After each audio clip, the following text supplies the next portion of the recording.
Sumit ji, NATO पर राष्ट्रपति Trump का बड़ा बयान सामने आया। उन्होंने कहा कि नेटो से निराश हूं, नेटो नहीं करेगा अमेरिका की मदद, हम उनकी रक्षा करते हैं, हॉर्मुज में हमें किसी की अब जरूरत नहीं है। नेटो से ट्रंप बहुत नाराज नजर आए।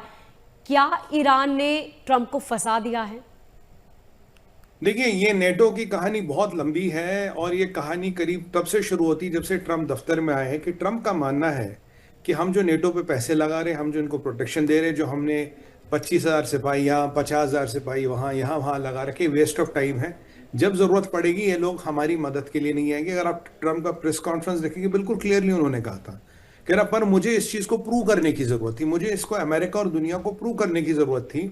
जब मैं तुम्हें कह रहा हूं अपने शिप भेज दो, अपना छोटे मोटा माइंड स्वीपर भेज दो, तुम कह रहे नहीं सर हम तो नहीं भेज पाएंगे, सर हम इस लड़ाई में नहीं पड़ना चाहेंगे। भैया, जो यूक्रेन में तुम पुतिन से पंगे ले रहे थे वो मेरी लड़ाई थी क्या? मैं किस लिए आया? क्योंकि नेटो था, तुमने बोला सर आप आओ, हम आए। अगर आप छोटे मोटे जहाज नहीं भेज रहे हो, कल को आप अपेक्षा करते हो कि अमेरिका थार्ड बैटरिया भेजेगा, एयरक्राफ्ट कैरियर भेजेगा, पेट्रियट मिसाइल भेजेगा, इंटेलिजेंस देगा, सैटेलाइट देगा, स्पेस वॉरफेयर का तुम्हें एक्सेस देगा, वो तो नहीं देने वाला मैं। भाई, अगर मेरी तुम्हारी लड़ाई मेरी लड़ाई और मेरी लड़ाई तुम्हारी लड़ाई नहीं, ये नेटो किस काम का? याद कीजिए मोनिका जी, जब से वो डॉक्यूमेंट आया है जिसमें यूरोप को, अमेरिका का नेशनल स्ट्रेटजी डॉक्यूमेंट जिसमें बताया गया है Europe is a civilisational liability, मतलब हमारा कोई लेना देना ही सिविलाइजेशनल लाइबिलिटी है, तब से यूरोप के प्रति अमेरिका का पूरा रुख बदल गया है। अमेरिका के हाथ अब इजराइल जैसा गोल्डन ड्रैगन यानी कि सोने की तलवार लग गई है, जिसकी मजबूती और चमक सोने जैसी और जिसमें धार लोहे के ज्यादा है।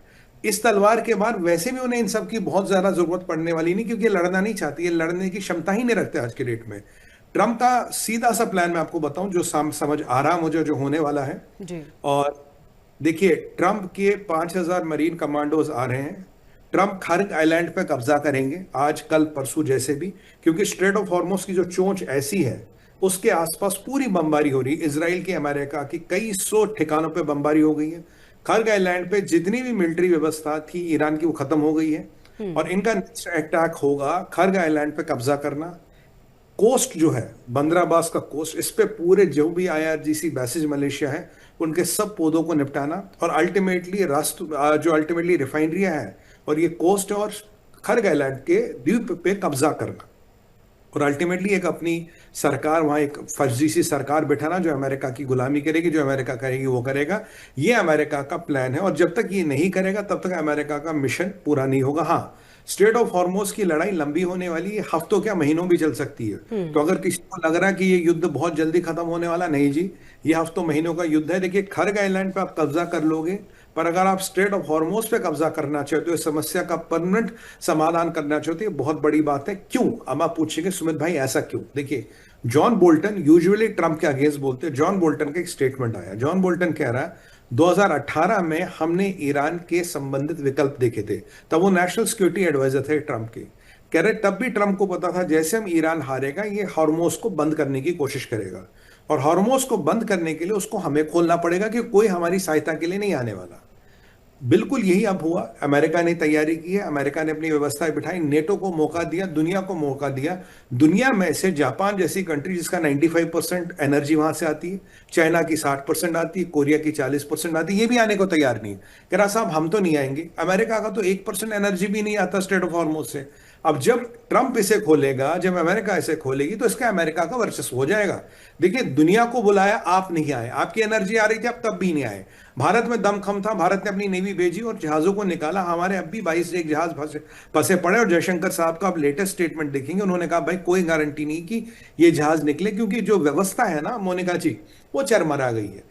अब लरजानी से आप बात करें, मान लीजिए 2 दिन पहले, आज लरजानी नहीं है, अभी एक और विकेट लुढ़क गया है जिसके बारे में हम बात करने वाले हैं। तो मैं आपको यही कह रहा था कि जब अगले दिन का शो आएगा तब 5 बजे तक ये नहीं पता कौन जिंदा होगा कौन मर गया होगा।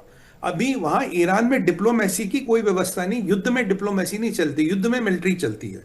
पर आप ऑयल टैंकरों को निकालोगे, क्रूड के टैंकरों को निकालोगे, अगर एक भी चिंगारी लग गई, एक भी ड्रोन लग गया, हूतियों ने चला दिया, किसी जहादी मलेशिया ने चला दिया, आप किसको पकड़ोगे?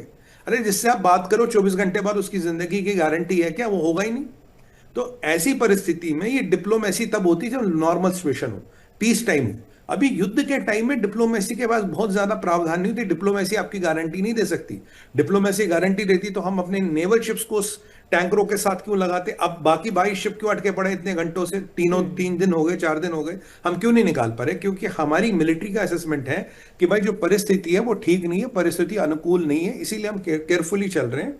और ईरान में जिस हिसाब से पत्ते लुढ़क रहे हैं, जिस हिसाब से पिलर लुढ़क रहे हैं, तो आने वाले कुछ दिनों में क्या होगा? वैसे भी मैंने आपको कल टाइम दिया था, मैंने कहा था मोनिका जी शनिवार इतवार तक बहुत क्लियर परिस्थिति होगी, और ये जो 10 की लिस्ट है इसमें से विकेटें लुढ़कती जाएंगी, लुढ़कती जाएंगी, लुढ़कती जाएंगी, और यही अब हो रहा है।